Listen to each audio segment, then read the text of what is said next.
Hello, my name is Christina Somerville, and I am sitting here with Mr. DeRay McKesson, Black Lives Matter activist. Thank you for joining us today. What brings you to A&T? Yep, so excited to be here today to learn from students and to see what are the issues that are resonating with them on campus, and also talk about the next phase of the movement. What does liberation look like? What does freedom look like? And what does it mean to change systems and structures and minds? What got you inspired with Black Lives Matter? So it was the death of Mike Brown on August 9th, 2014 that mobilized me and so many people all across the country. I got in my car on August 16th, 2014, drove to St. Louis, didn't know anybody at the time in St. Louis, and started to protest like everybody else.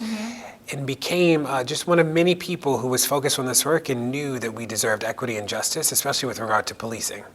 So often when people get involved in things, the fire's there and it dies out. What kept your fire? Yeah, the thing that keeps me the most hopeful is seeing so many incredible people all across the country who know that we deserve a better world than this and who are willing to fight for it. So there are moments when I get discouraged because the reality is the police continue to kill 3 people a day, every day in 2016, and that trend seems to be continuing in 2017. So we know that trauma has not necessarily lessened, but we also know that the conversation around race, equity, and justice is happening at the national level, at the state level, at the local level in ways that it has not happened for at least a generation. And I'm hopeful that in the next iteration and phase of the movement, we'll see material wins come forward. So what's your position in the movement, Black Lives Matter movement? Yeah, I'm one of many people who are working to organize and to help lead for change. So what's beautiful about the movement is that there is no one leader, there's no central committee that decides what happens. This is a decentralized space, a space of so many people leading at the local, state, and federal and national level for change. Throughout your entire journey with the Black Lives Matter movement, what is the one thing that surprised you most? So every day I am reminded of how incredible it is that the movement has taken on the shape that it has. And I'm also proud to be a part of a space with so many incredible people who want to do good, and there are more people who believe in justice and equity than those that do not. That we just need to figure out how to organize better.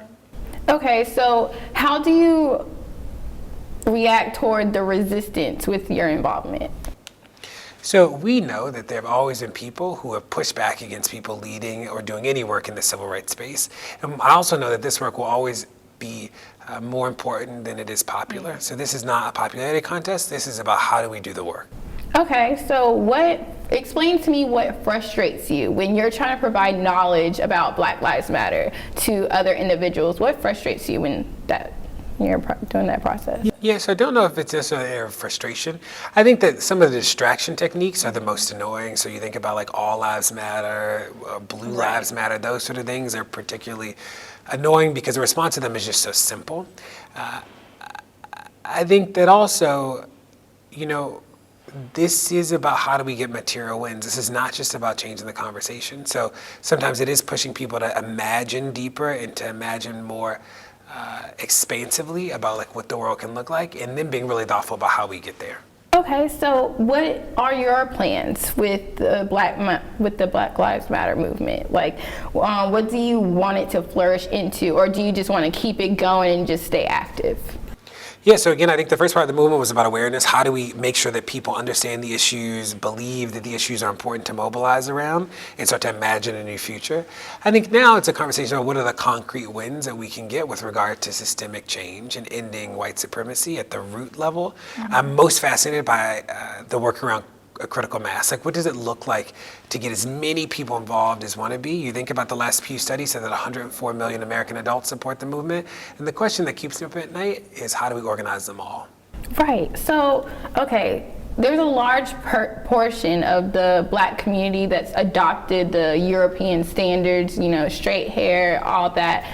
So what is your vision if, within the Black Lives Matter movement, what do you see probably 20 years from now, if everything was paying off within this movement, what do you see? So we know that we currently live in a world where white is, Baldwin has that great quote that he says, white is a metaphor for power. And one of the ways that power manifests is that white has also become synonymous or proxy for what it means to be normal, what the definition of normal is. And I think that in a long-term solution, or a system change, a mind change would be where that is no longer the case, right?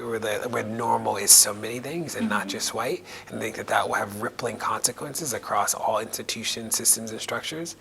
I think that in terms of culturally, we know that we've rarely seen political change without cultural change, that the cultural leaders, our singers and actors and dancers and writers and thinkers, that they are the people who help us imagine a new world, and we know that our actions are so closely linked to the way that we think about the world, so the way we think about the world informs the way we act in the world.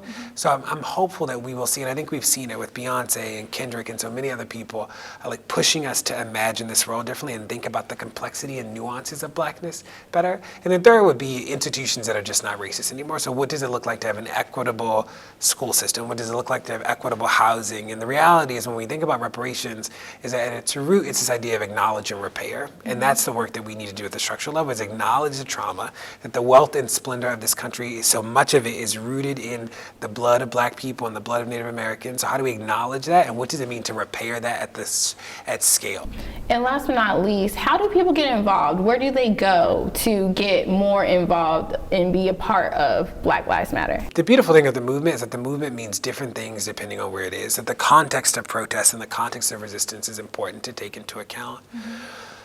To that end, I think that we just launched a project called resistancemanual.org, and it's a place where people can go to not only get the information, but see what organizations in there, city and state, what elected officials, like they can see all of that stuff, and that's an easy way to plug in. I'm also mindful that just like there's no monolithic blackness, there's no monolithic way of organizing in the black community or black tradition.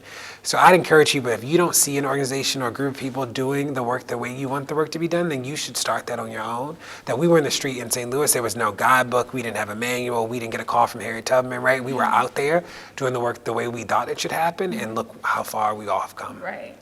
Thank you so much. I greatly appreciate you interviewing.